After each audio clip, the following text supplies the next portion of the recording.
हमारे चैनल को सब्सक्राइब करें और बेल आइकन दबाएं। विजय सर को बुलाता हूँ।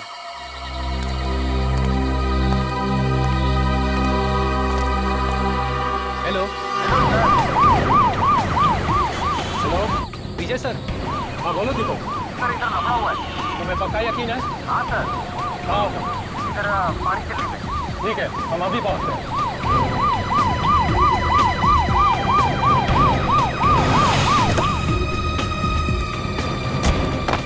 सर कहाँ है गाड़ी?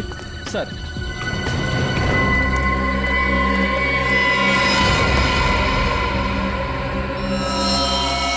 आदमी भी वही है और गाड़ी भी वही है।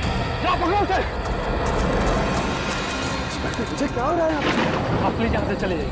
नहीं, मैं नहीं जा सकता, मुझे उससे काम है।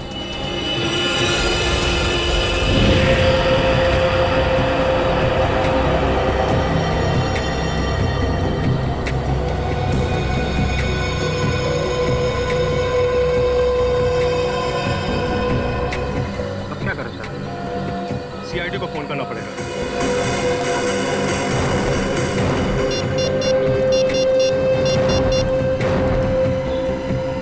हेलो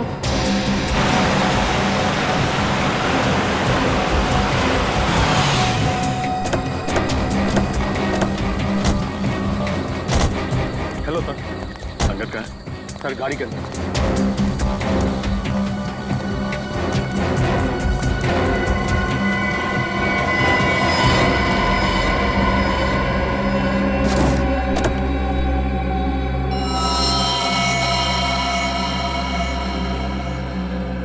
एक ही बार में गले की नस काटती है। लगता है सर मरे हुए काफी समय हो गया। देखो गाड़ी में और क्या क्या मिलता है।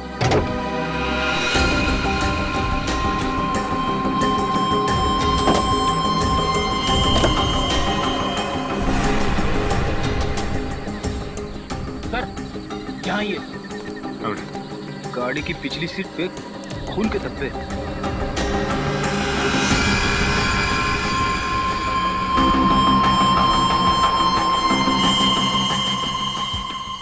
सर अंगद की लाश तो ड्राइवर सीट पर है। फिर गाड़ी के पीछे वाली सीट पर खून के धब्बे कैसे हैं? हाँ बोलिए, ये बात तो है। आपको कैसे पता चला कि इंद्रानी और लक्षिता के मर्डर केस में अंगद का कनेक्शन? दरअसल बात यह है सर कि 10 सितंबर की रात को मैंने इस आदमी को डॉक्टर सलूके के साथ देखा। तभी जिंदा था। वो 10 सितंबर की रात हम जेल से फरार दो पीछू और बबू का पीछा करते हुए वार्ड वो हम पर लगातार कार्य कर रहे थे। वहाँ पार्क की हुई गाड़ी के पीछे से भागते हुए वो जंगल में छिप गए। जब मैं उस गाड़ी के पास पहुंचा तो डॉक्टर सालुंके को उस गाड़ी से निकलते देख मैं आश्चर्यचकित रह गया। इंस्पेक्टर विजय क्या हो रहा है यहाँ पे? सर हम कुछ क्रिमिनल्स का पीछा कर रहे हैं। आपकी जान को भी खतरा हो सकता है। आप प्लीज यहाँ से चले जाइए। नहीं, मैं नहीं जा सकता, मुझे उससे काम है। सर मैंने कहा ना आपकी जान को भी खतरा हो सकता है। प्लीज आप चले जाइए और उन्हें भी अपने साथ ले जाइए।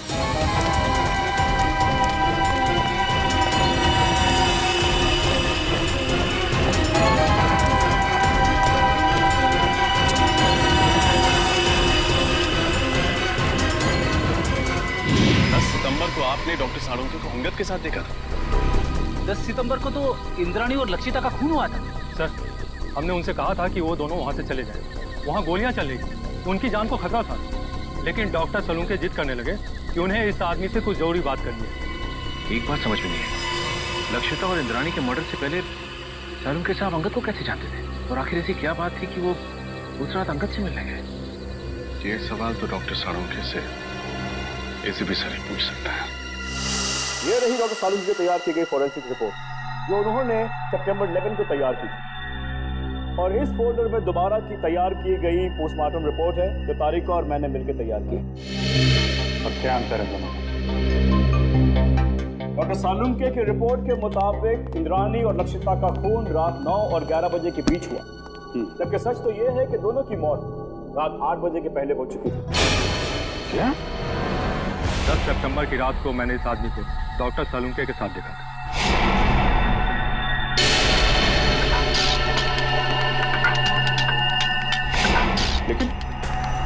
लेकिन डॉक्टर सालुके ऐसी गलती कैसे कर सकते हैं? मुझे भी हैरानी हो रही है अभी। और तो और लाश के ऊपर जो बुलेट वुंड्स थे उसकी साइज भी उन्होंने गलत लिखी थी। असली घाव तो इससे काफी छोटे थे। नहीं, सालून के साहब ऐसी गलती कर ही नहीं सकते। कहीं ऐसा तो नहीं कि आप लोगों के हाथों से कोई गलती हुई हो? इसकी कोई गुंजाइश नहीं, हमने रीचेक किया था। एक बार पोस्टमार्टम हो चुका है, क्या दूसरी बार किया हुआ पोस्टमार्टम रिपोर्ट सही होता है? यू आर राइट ऑफिसर, 24 घंटों के अंदर अंदर की गई पोस्टमार्टम रिपोर्ट सबसे एक्यूरेट होती है, क्योंकि उसके बाद बॉडी के ऑर्गन सड़ना शुरू हो जाते हैं। इसीलिए प्रिजर्व की गई लाशों पर ब्लड कल्चर्स और टॉक्सिकोलॉजी रिपोर्ट करना बहुत मुश्किल होता है। पर तो लक्षिता और इंद्राणी को मरे हुए तो 5 दिन हो गए। You are right officer, doctor Tarika ने घाव के वीडियोज और फोटोज तब लिए थे जब घाव ताजे थे। इसे दोबारा ऑटोप्सी करने में हमें बहुत हेल्प मिली। डॉक्टर तारिका, आपने ये सब मैंने इसलिए किया अभिजीत, मुझे डॉक्टर तालुके पर शक हो रहा था, वो पोस्टमार्टम ठीक से नहीं कर रहे। सॉरी। नहीं, तुम्हें परेशान होने की जरूरत नहीं है तारिका।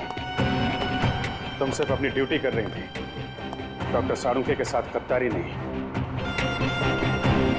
और क्या जो डॉक्टर साळुंखे ने अपनी रिपोर्ट में नहीं लिखा है या गलत लिखा है डॉक्टर समीर?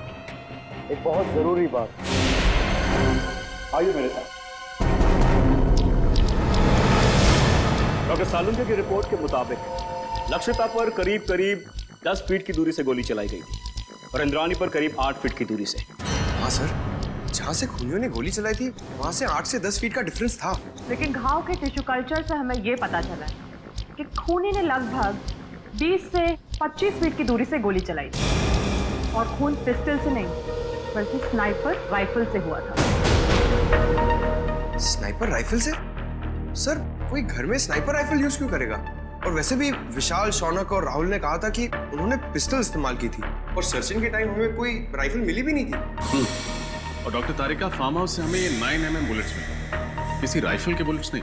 यही बात तो हम साबित करना चाहते हैं रजत, कि खूनी ने पिस्टल से नहीं बल्कि राइफल की हाई स्पीड बुलेट से खून किया था। और जब वो गोलियां लक्षिता और इंद्राणी के शरीर से बाहर निकल गई तब खूनियों ने वो गोली कहीं छिपा दी गई। ये बात मैं आप सबको डेमोन्स्ट्रेट करके एक्सप्लेन कर सकता हूँ।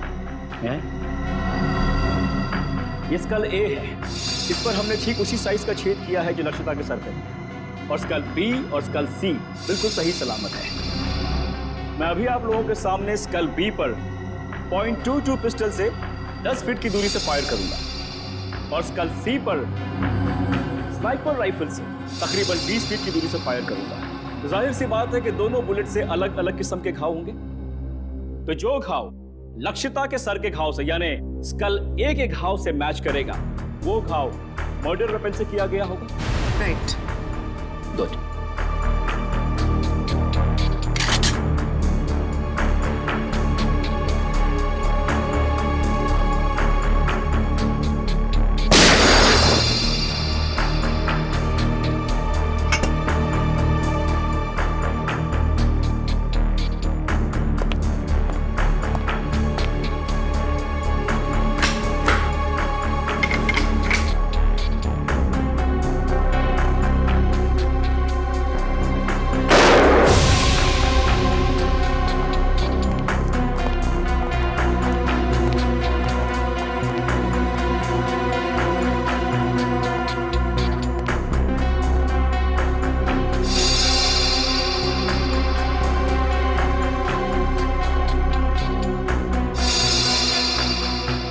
बिल्कुल सही है सर, दोनों का खून राइफल से ही किया गया। हाई स्पीड बुलेट से जो घाव स्कल पर हुआ है वही घाव लक्षिता के सर पर भी था।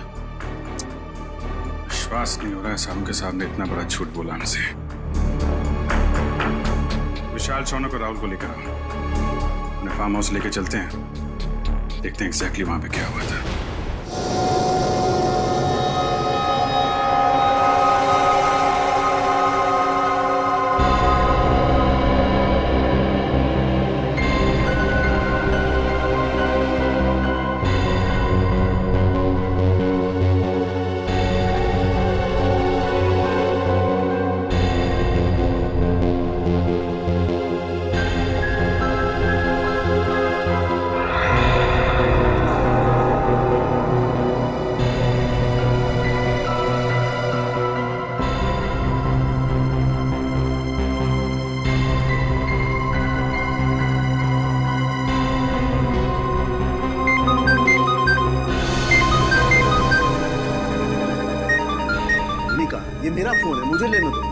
सालुंखे, आप शांत हो जाइए।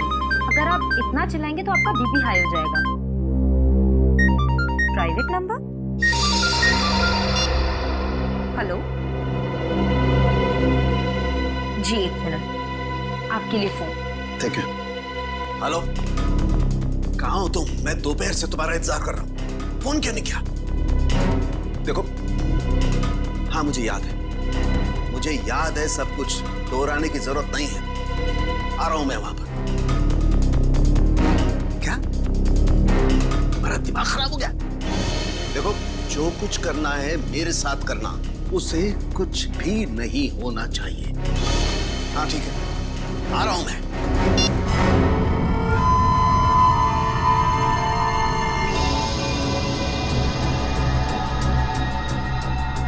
लक्षिता और इंद्राणी यहाँ सोफे पे बैठे हुए थे। अब ठीक से याद करके बताओ कि 10 सितंबर की रात को यहाँ पे क्या हुआ था? क्या किया था तुम लोगों ने? सर, उस रात करीब 9-9:15 बजे होंगे सर। हम लोग पिस्तौल लेके जैसे ही फार्म हाउस के बाहर पहुंचे, यहाँ कोई वॉचमैन नहीं था। सर, हमने तय किया था कि हम पहले दोनों को शांति से समझाएंगे, अगर वो नहीं मानेंगी तो फिर उन पर गोली चलाएंगे। तो फिर तुमने उन्हें समझाने की कोशिश की? नहीं सर, जैसे ही हम लोग यहाँ पर पहुंचे, यहाँ पे बहुत अंधेरा था, सिर्फ टीवी की आवाज़ सुनाई दे रही थी। इससे पहले कि हम लोग कुछ करते, उन लोगों ने हम पे गोलियां चलानी शुरू कर दी। और उसके बाद तुम लोगों ने भी गोलियां चलानी शुरू कर दी? हाँ सर, क्या करते, उन्होंने शौनक को एक गोली मार दी थी। बस मेरी जान जाते जाते बची है सर, ये देखिए।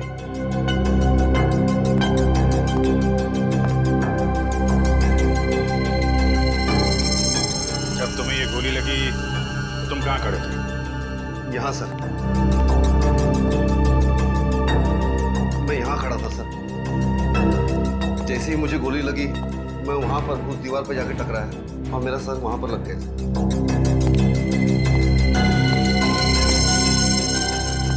यहाँ पे गोली लगी तो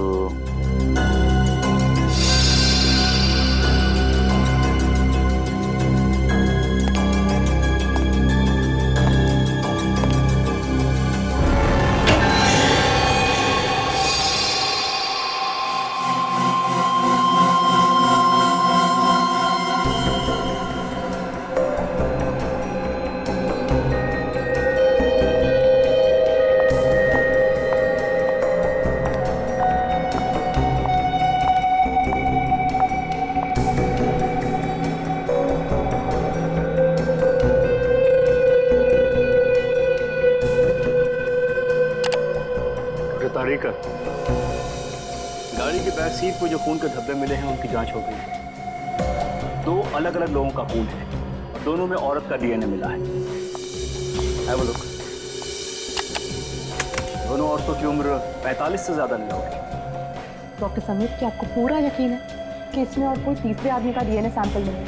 दूसरी बार डीएनए जांच में कोई गलती नहीं होनी चाहिए। I am very sure doctor, मेरा टेस्ट गलत नहीं हो सकता है। ओके।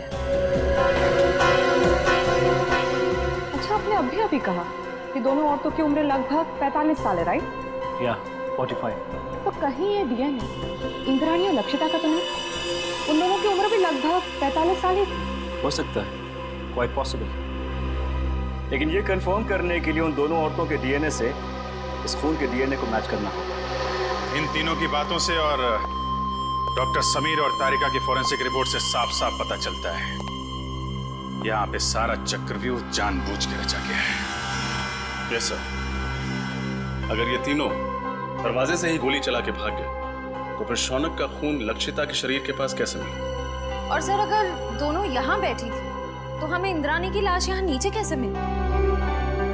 हो सकता है गोली लगने के बाद वो वहां से उठ के भागी और यहाँ पे गिर पड़ी। और इस दीवार पे गोलियां कहाँ से चलाई गई? और तो और इन तीनों लोगों की उंगलियों के निशान इस घर में कहाँ से आए? अंगद, ये सारी कारीगरी उस अंगद की है। उसी ने इन तीनों की उंगलियों के निशान और ब्लड सैंपल यहाँ पे प्लांट किए हैं। और सर, अगर इंद्राणी और लक्षिता ने गोलियां चलाई होती तो हमें गन्स भी मिलती। गन्स तो हमें मिली नहीं है। करेक्ट। और सबसे बड़ी बात यह है कि गोली अगर दरवाजे की तरफ से चलती तो घाव सर के पीछे की तरफ होता है, सामने या साइड में नहीं। अब तो साफ हो गया है, डॉक्टर सालुंखे ने जानबूझ के गलत रिपोर्ट बनाई है ताकि हम इन तीनों पे शक करें। अरे सर, डॉक्टर सालुंखे ऐसा करेंगे क्यों? अब ये बात तो डॉक्टर साळुंखे ही बता सकते हैं, और डॉक्टर साहब गायब हैं। समझ नहीं आता ये साळुंखे अजीब हरकतें क्यों कर रहा है? सर, अंगद के गाड़ी के बैक सीट पे जो खून मिला था, उसके डीएनए टेस्ट से साबित होता है कि वो खून लक्षिता और इंद्रानी का था। और डॉक्टर साळुंखे उस दिन अंगद के साथ थे। साळुंखे से बहुत सारे सवाल पूछने हैं, बहुत सारे सवाल हैं। फोन लगा रहा हूँ लेकिन फोन लग नहीं रहा है उसका। सर डॉक्टर साळुंखे तो अपना फोन 24 घंटे ऑन रखते हैं और उनकी आदत है कि वो तुरंत फोन रिसीव करते हैं। लेकिन सर, जब हम उनके घर उस दिन गए थे तो उन्हें पता भी नहीं था कि उनका फोन है कहाँ। हेलो, पता लग गया अंगद और साळुंखे साहब ने सबसे ज्यादा फोन किस नंबर पे किए थे? हाँ, मैं नोट करता हूँ। पूर्वी, फोन दो। हाँ, बोलिए। Okay, thank you sir. Salunkhe साहब ने 10 सितंबर को अंगद के साथ 15 बार फोन पे बात की थी और हर बार उनकी फोन का लोकेशन वाड़ी और पनवेल के बीच था। अंगद को 15 बार फोन किया है, वो वाड़ी और पनवेल के बीच में। सर, ये अंगद किसी प्राइवेट नंबर से फोन पे बात कर रहा था, इसीलिए उसका मोबाइल फोन ट्रेस नहीं हो पाया। और 15 सितंबर को रात 9 बजे साळुंखे साहब का मोबाइल शादीन मॉल के पास ट्रेस किया गया। शादीन मॉल? सर, डॉक्टर तारिका से मिलने के बाद अभिजीत और मैं वहाँ डिनर के लिए गए थे, और इसी मॉल के पार्किंग लॉट में सर मुझे गाड़ी के विंडशील्ड पे चॉकलेट के पेपर पे लिखा हुआ वो सुराग मिला। और उसी सुराग के जरिए हम लोग होटल रेड सेंट्रल के कमरा नंबर 111 तक पहुंचे। सर, इसका मतलब डॉक्टर साळुंखे ने आपकी गाड़ी पर वो सुराग हमारे लिए छोड़ा था। सर, मतलब डॉक्टर साळुंखे हमारी मदद करना चाहते हैं। पहले ये साळुंखे काम बिगाड़ता और फिर सुधारने के लिए हमारी मदद भी करना। साळुंखे को तो सच्चाई बतानी ही पड़ेगी, सच्चाई बतानी पड़ेगी साळुंखे को।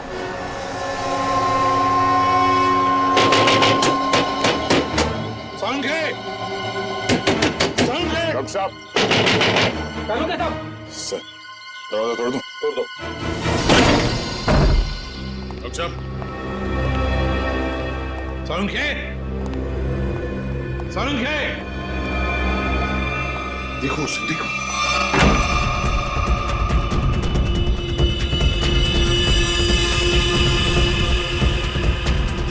अबे पकिया, उठ, सीआईडी वाले आगे।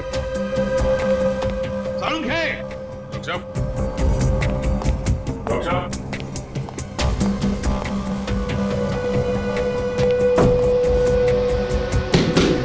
साळुंखे साहब!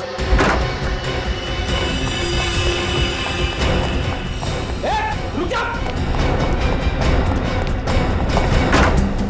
Salunkhe sir, Salunkhe sir.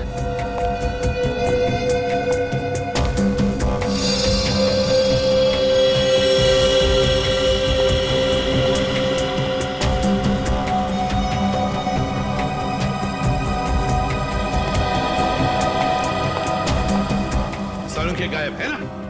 क्या शक था मुझे यही होगा। सर,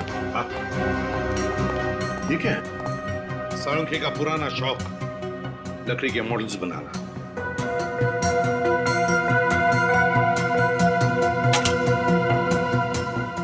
डॉक्टर साहब का मोबाइल सर है? मोबाइल छोड़कर गया वो? ऑफ है।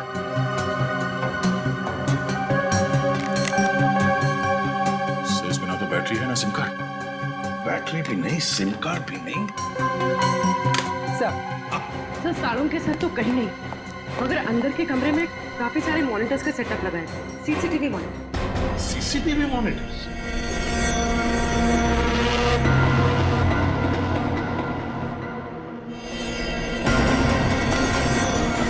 रुक जाओ, वरना गोली मार दूंगा।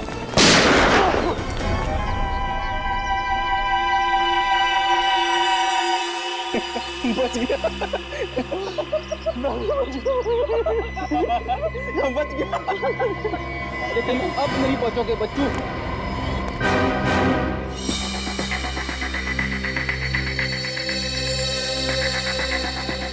सर, हाँ।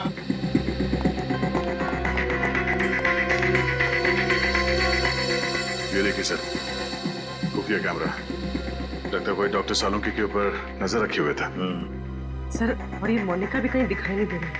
सर, मुझे लगता है सालुंके सर को ये कहीं लेकर गई होगी सर। कहाँ? ये दोनों बताएंगे सर। हमें कुछ नहीं मालूम साहब। क्या जानते हो तुम? साहब कुछ नहीं जानते सर। कुछ नहीं जानते? कुछ नहीं जानते? साहब, हम तो सिर्फ घर की देखभाल करते हैं साहब। डॉक्टर सालुंके और मैडम मोनिका के जाने के बाद घर में कोई ना देख पाए सर। डॉक्टर सालुंके कहाँ है? कुछ नहीं मालूम सर। तो छोटे मोटे टपोरी है सर। हमें कहा गया था इस घर पे नजर रख के, और जब भी कोई इधर ताक झाक करे तो हमें खबर कर दे। तुमने अभी तक ये नहीं बताया कि डॉक्टर सालुंके और मोनिका कहाँ है? बताओ। कैसे बताए सर? हमें खुद को नहीं पता। हमें तो इतना पता है कि जब तक राहुल, शौनम और विशाल को अदालत सजा नहीं दे देती, तब तक डॉक्टर सालुंके को अपने कब्जे में रखने का है। सर, हमने आपको सब कुछ बता दिया है सर। अपना जुर्म भी कबूल कर लिया है सर। और सर ये भी बता दिया है कि हमने लक्षिता और इंद्राणी का खून कैसे किया। फिर हमें यहाँ क्यों बिठा के रखा है? ये बताने के लिए कि इंद्राणी और लक्षिता का खून तुम लोगों ने नहीं किया। क्या? पर सर, हमने तो सर अपने हाथों से लक्षिता और इंद्राणी पे गोली चलाई थी सर। हाँ, लेकिन वो दोनों पहले से ही मर चुकी थी। क्या? वो दोनों मर चुके थे? हाँ, मैं समझाता। तुम तीनों ने गोलियां जरूर चलाई थी इंद्राणी और लक्षिता पर उनकी मौत जिन गोलियों से हुई, वो गोलियां तुम लोगों ने नहीं चलाई। तो फिर वो गोलियां किसने चलाई? उस खूनी ने चलाई थी गोलियां जो तुम्हें इन दोनों के खून में फंसाना चाहता था। सर, अगर हमने खून नहीं किया तो फिर हम जा सकते हैं सर? नहीं, तुम लोगों ने खून नहीं किया, पर खून करने की कोशिश जरूर की है, और इसकी सजा तुम्हें जरूर मिलेगी। देखो, अगर तुम तीनों लंबी सजा से बचना चाहते हो तो तुम तीनों को हमारी मदद करनी होगी, ताकि असली गुनहगार पकड़ा जा सके। करेंगे सर, आप जो कहेंगे करेंगे। हम लोग तीनों आपकी पूरी मदद करेंगे सर। और एक बात बताओ, क्या तुम लोगों का ऐसा कोई दुश्मन है जिसे फायदा हो तुम तीनों को फांसी पे चढ़ाकर? सर दुश्मन तो वैसे कई है। हम लोग जिस धंधे में काम करते हैं वहां पर सर दोस्त कम दुश्मन ज्यादा होते हैं। किस किस का नाम ले सर? सर, इन तीनों को फंसाने के लिए खूनी को पहले से मालूम होना चाहिए था कि उस रात ये लोग लक्षिता और इंद्राणी का खून करने जाने वाले हैं। ये बात तो है दया, कोई तो जरूर जानता होगा। एक बात बताओ, कौन जानता था तुम्हारे इस प्लान के बारे में कि तुम उस फार्म हाउस पर जाने वाले हो? नहीं सर, ये बात तो हमने राजी रखी थी। वैसे ये प्लान तुम लोगों ने बनाया कहाँ पर? हा? सर, होटल रेड सेंट्रल में। अंगद के कमरे में? कमरा नंबर 111 में? नहीं, रूम नंबर 111 में नहीं सर, 308 सर। हाँ सर। Room number 308? तो क्या कोई अजनबी आया था तुम्हारे कमरे में 308 में जब तुम लोग बातचीत कर रहे थे? विशाल, तुझे याद है जब हम लोग उस कमरे में बात कर रहे थे तो वहाँ एक वेटर आया था इंटरकॉम का फोन रिपेयर करने के लिए, और उसने गलती से टेबल पे रखा हुआ खाना गिरा दिया। अरे गलती से नहीं भाई, जानबूझकर गिराया था उसने खाना। और वो उस कमरे के अंदर कपड़ा ढूंढ रहा था खाना पोंछने के लिए, ताकि वो टाइम पास कर सके और हमारी बातचीत सुन सके। लेकिन सर, हमने उसके सामने तो कोई ऐसी बातचीत की ही नहीं थी। सचिन, ले जाओ इन तीनों को। चलो। आप रेडी? क्या पता चल? सर, हमने पूरा फुटेज चेक कर लिया सर। सालुंके साहब के घर पे मोनिका और तारिका के अलावा बाहर का कोई आदमी आया नहीं था। और सर, सालुंके साहब और तारिका के बीच में कुछ बातचीत हुई है। क्या बातचीत हुई है? अब साउंड नहीं है, इसके लिए समझ में नहीं आ रहा। सर, किसी लिप रीडिंग एक्सपर्ट को बुला लेते हैं, शायद कुछ पता चल जाए कि इन दोनों के बीच क्या बातचीत हुई थी। बुला लो किसी लिप रीडिंग एक्सपर्ट को, पता तो चले क्या बात हो रही थी। होटल रेड सेंट्रल, कमरा नंबर 308, वेटर।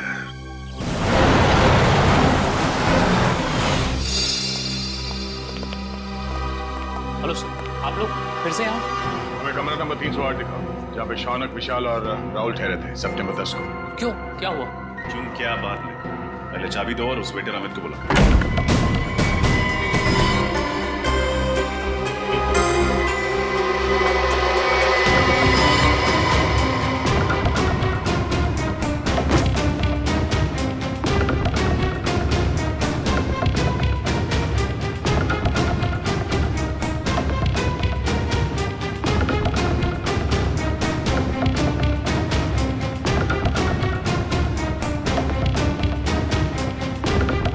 खुफिया कैमरा।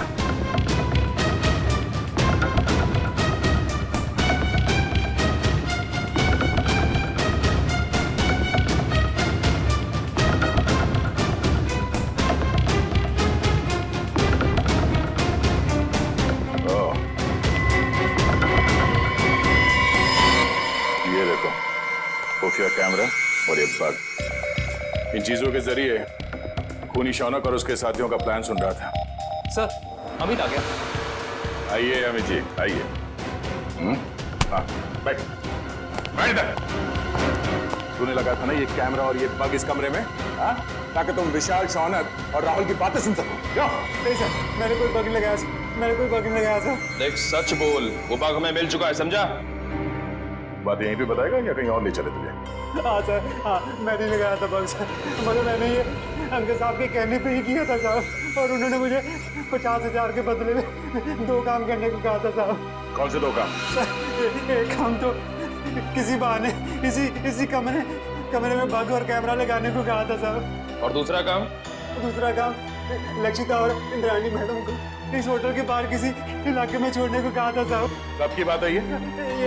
10 सितंबर शाम को 6:45 के आसपास का टाइम था सर। 10 सितंबर। चल अभी वो जगह दिखा जहाँ पे तुमने लक्षिता और इंद्राणी को छोड़ा था। चल चल।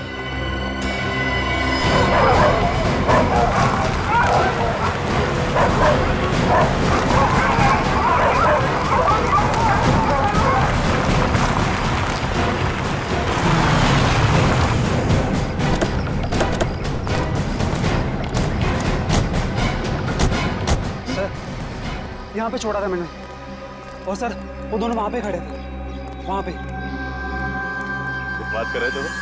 हाँ सर, बहुत ही गुस्से में इस बात कर रहे थे सर। कह रहे थे कि वो हमें धमकाने की कोशिश कर सकता है, अगर उसने दगाबाजी करने की कोशिश की तो हम भी उसे छोड़ेंगे नहीं।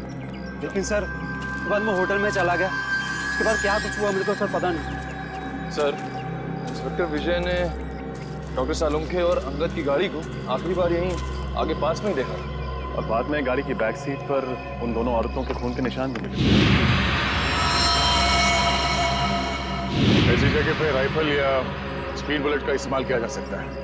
खूनी ने राइफल का इस्तेमाल किया है, पिस्टल का नहीं। और गोली 5 फीट की दूरी से नहीं, काफी दूर से चलाई गई। एक काम करो, आसपास देखो कोई सबूत मिलता है क्या।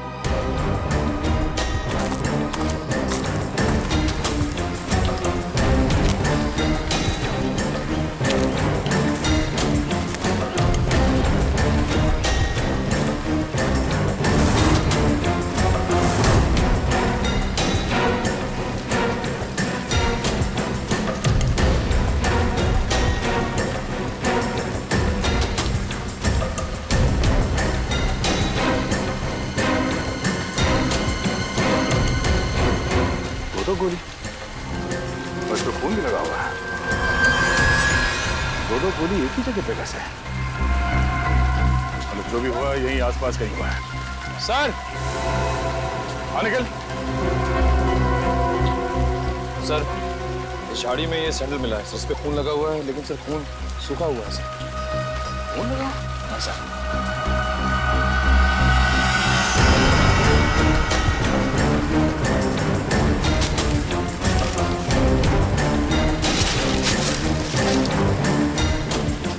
सर ये तो लक्षिता मैडम का बैग है, ये अच्छी तरह से याद है। उस दिन होटल में वो यही बैग लेकर आई थी। लक्षिता मैडम का बैग? कैसे? तो खून लगा हुआ है, बैग पे जो उंगलियों के निशान है जरूर उस खूनी के होंगे। और वो खूनी भी ज्यादा दूर नहीं गया होगा।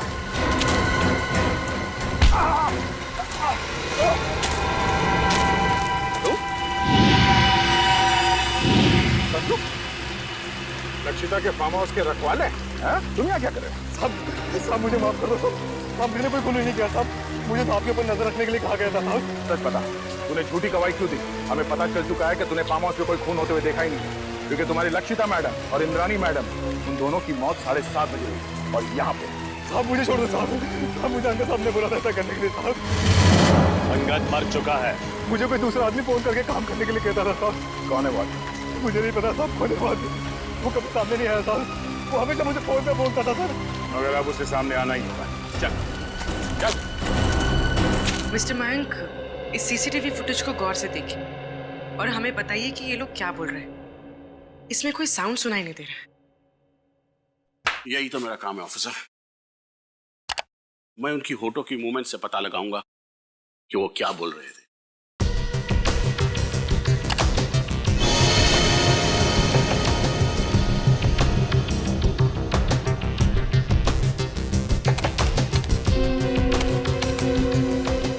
ACP sir,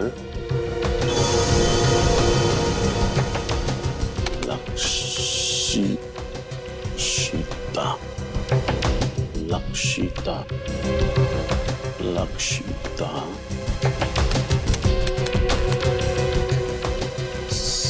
CID team.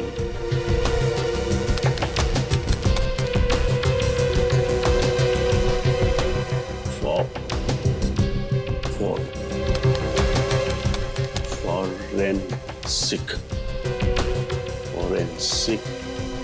Abhijit, उस प्लॉट पर से जो पर्स मिला, उस पर जो उंगलियों के निशान है वो खूनी के ही हैं। सर ये खूनी बहुत चालाक है, काम होने के बाद अपने आदमियों को भी मार डालता है। अंगद के अलावा किसी और को कुछ मालूम नहीं था उसके बारे में, इसलिए लक्षिता और इंद्राणी को मारने के बाद उसने अंगद का भी खून कर दिया। और इसीलिए अभिजीत, मुझे साळुंखे की चिंता हो रही है, उसकी भी जान को खतरा हो सकता है। समझ में नहीं आता गया कहाँ। हाँ, मैं कुछ मिला क्या? सर कोशिश कर रहा हूँ सर।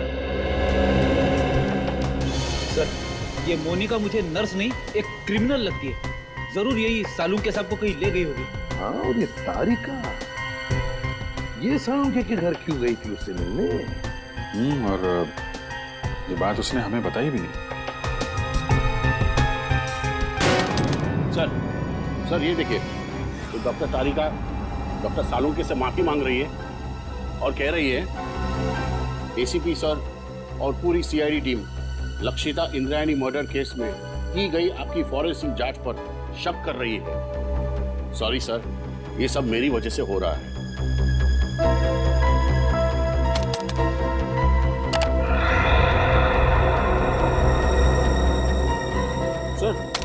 सर ये भी देखिए, डॉक्टर साळुंखे किसी के साथ फोन पर गुस्से में बात कर रहे हैं और कह रहे हैं जो करना है मेरे साथ करो, उस लड़की को कुछ नहीं होना चाहिए, मैं आ रहा हूं। इस लड़की को जाने दो। है कौन ये लड़की अभिजीत, जिसे साळुंखे बचाने की कोशिश कर रहा और फिर खुद गायब हो गया? कहां गायब हो गया ये साळुंखे? ये सारा चक्कर क्या है?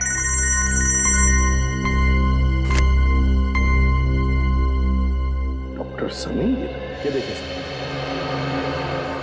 ये तो हाई स्पीड बुलेट है। यस सर, और ये .22 कैलिबर की राइफल से फायर की गई थी। लक्षिता और इंद्राणी के शरीर पर जो घाव थे वो इन्हीं बुलेट से हुए थे सर।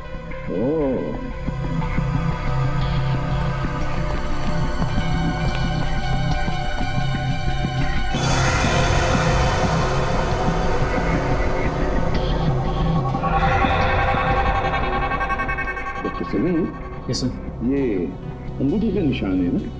Yes sir. ऐसे धुंधले क्यों है ये निशान? ये ठीक से नहीं? नो सर, ये धुंधला नहीं, ये निशान ऐसे ही फायर एक्सप्लोर। ये देखिए सर, खून से सनी हुई बाकी उंगलियों के निशान हैं इस बैट पर, लेकिन अंगूठे का निशान नहीं है सर।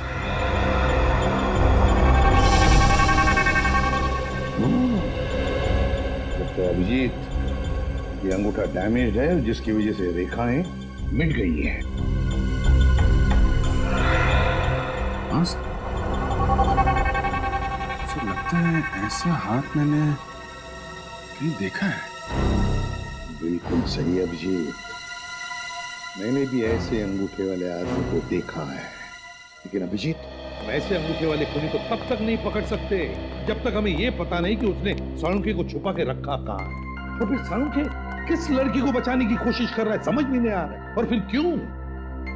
तो अब क्या करें सर? कुछ तो जरूर करेंगे, कुछ तो जरूर करेंगे। साळुंखे को तो ढूंढना ही है। जरा सोचो, साळुंखे ने फोरेंसिक का रिपोर्ट गलत बनाया था ताकि हम उस पर शक करें। और फिर उन्होंने दया के लिए होटल रेड सेंट्रल का सुराग छोड़ा, उसकी गाड़ी के वाइपर पे।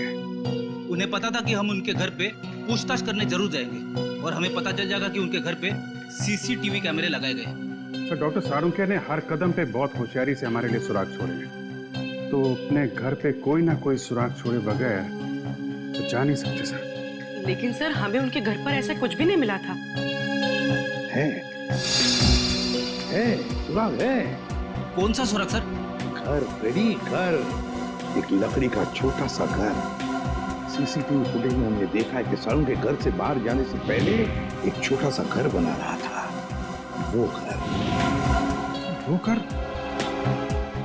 तो डॉक्टर तारिका के घर जैसा है। तारिका कहाँ है? डॉक्टर समीर तारिका कहाँ है? और अंदर की कार सीट पर जो खून के धब्बों के निशान मिले थे, उनकी जांच करने के बाद वो कहीं चली गई। उसका फोन भी नहीं लग रहा। मतलब डॉक्टर साळुंखे फोन पे जिस लड़की को बचाने की बात कर रहे थे वो डॉक्टर तारिका है। हाँ अभिजीत, साळुंखे तारिका के घर ही गया है। इसका मतलब है साळुंखे और तारिका की जान खतरे में है।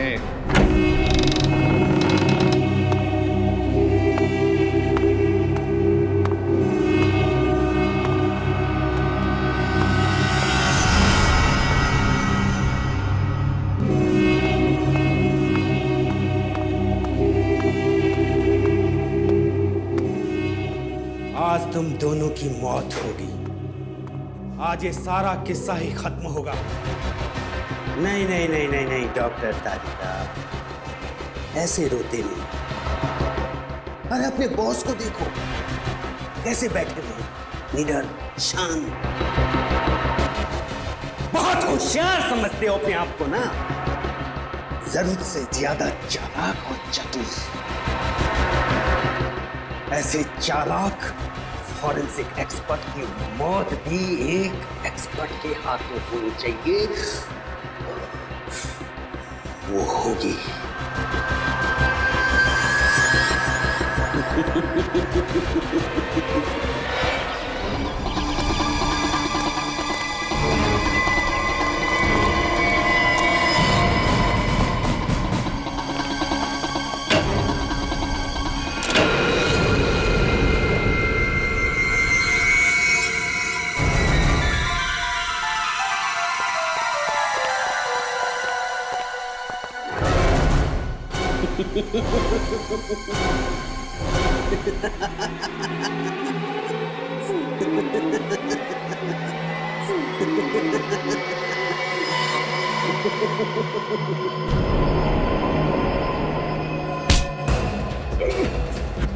इंजेक्शन से दे दो तुषार, और किसी नहीं।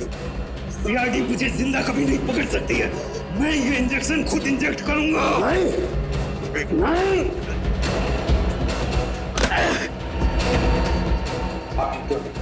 तुम ठीक हो डॉक्टर तारिका? बहुत होशियारी दिखा रही तुमने तुषार। तो पता मेरे साथ है मोनिका कहाँ? मैंने सभी जहर का इंजेक्शन दिया है। रात तक को नहीं छोड़।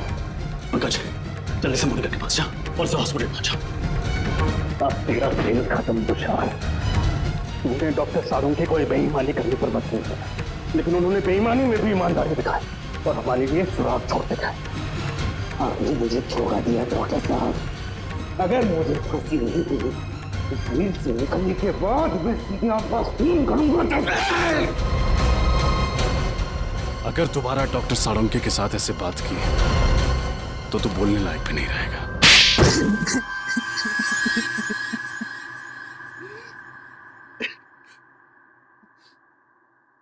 कितनी मेहनत से मैंने ये पूरा प्लान तैयार किया था, एक तीर में 5 शिकार। लक्षिता, इंद्राणी, राहुल, विशाल, शौनक, सबको एक साथ अपने रास्ते से हटाने का प्लान बनाया था मैंने। इंद्राणी और लक्षिता को तुमने क्यों मारा? क्योंकि मैं इनकी पूरी जमीन हड़पना चाहता था, इसलिए मेरे लिए इनका मरना बहुत जरूरी था। मैंने इन्हें इस तरीके से मारा कि इनके खून के इल्जाम में ये तीनों फंस जाएं और इन्हें फांसी की सजा हो जाए, क्योंकि इन तीनों ने लक्षिता और इंद्राणी को जान से मारने की धमकी दी थी। इसलिए सबको यही लगता कि खून इन तीनों ने की है। लेकिन इस सब में डॉक्टर साळुंखे को क्यों फंसाया तुमने? क्योंकि सीआईडी डॉक्टर साळुंखे पर बहुत भरोसा करती है। उनकी फॉरेंसिक रिपोर्ट के आधार पर केस की तहकीकात आगे बढ़ाती है। यहाँ तक कि अदालत में फॉरेंसिक रिपोर्ट को बहुत महत्व दिया जाता है। इसलिए मैंने डॉक्टर साळुंखे को गलत फॉरेंसिक रिपोर्ट बनाने के लिए मजबूर किया। तुम्हारा दिमाग खराब है? तुमने पूरी की पूरी सीआईडी टीम के पीछे अपने स्नाइपर लगा रखे? वो भी बहुत अच्छे स्नाइपर। इनका निशाना कभी चूकता नहीं है डॉक्टर साहब। इसलिए मेरे कहे अनुसार अगर आपने इस मर्डर केस में इस फॉरेंसिक रिपोर्ट में बदलाव नहीं किया ना तो क्या? तुम आपकी पूरी सीआईडी टीम को एक साथ एक समय मरवा डालो। मेरी मदद करेंगे ना? देखो तुम, आप मेरी मदद करेंगे। अगर आपने एक भी सीआईडी ऑफिसर को इन्फॉर्म करने की कोशिश की ना तो मैं पूरी की पूरी सीआईडी टीम को खत्म कर दूंगा। जरा सोचिए डॉक्टर साहब, 16 साल पुराने आपके दोस्त और सीआईडी टीम, इन सबकी मौत के जिम्मेदार आप होंगे। आप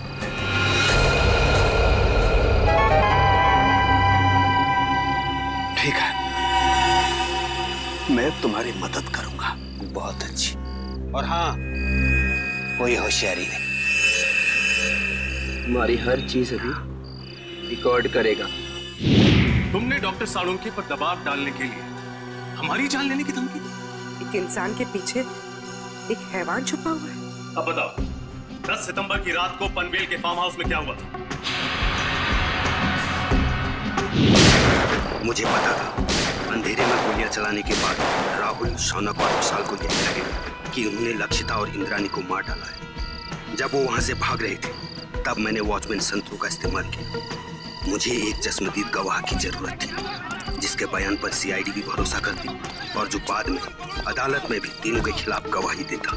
प्लान तो तुमने बहुत मेहनत से बनाया, लेकिन डॉक्टर साळुंखे की होशियारी और हमारी टीम की सूझबूझ और एकता के कारण तुम्हारा प्लान कामयाब नहीं हुआ। अब तुम्हारे खिलाफ ऐसा केस तैयार करेंगे कि इस डबल मर्डर के लिए तुम्हें फांसी ही होगी। साळुंखे, यार हमने तुम पर शक किया, मगर तुमने अपना सब कुछ दांव पर लगा दिया हमें बचाने के लिए। सॉरी यार। अरे सॉरी? हाँ सॉरी। कम ऑन यार, मेरा फर्ज था ये सब कुछ करना। पिछले 16 साल से हम लोग एक परिवार की तरह से काम कर रहे हैं। सीआईडी मेरा अपना परिवार है यार। हाँ मैं मानता हूँ, एक पल के लिए मुझे कश्मकश थी कि मैं सीआईडी को भी बचाऊं और अपने प्रोफेशन के साथ गद्दारी भी नहीं करूं। ये प्रॉब्लम थी मेरे सामने। लेकिन यार प्रतिभा, प्लीज डोंट से सॉरी यार, प्लीज। चलो ठीक है, जो हुआ सो हुआ, है ना, भूल जा यार। लेकिन सबसे खुशी की बात क्या है मालूम? जो तू सही सलामत वापस आया वन पीस में। आना ही था मुझे वापस। मुझे पूरा भरोसा था तुम लोगों पर। मुझे मालूम था तुम लोग मुझे कभी कुछ नहीं होने दोगे। तू रोता क्यों है? रो नहीं रहा हूं मैं यार, रो नहीं रहा हूं मैं यार। तुम नहीं सुधरोगे यार।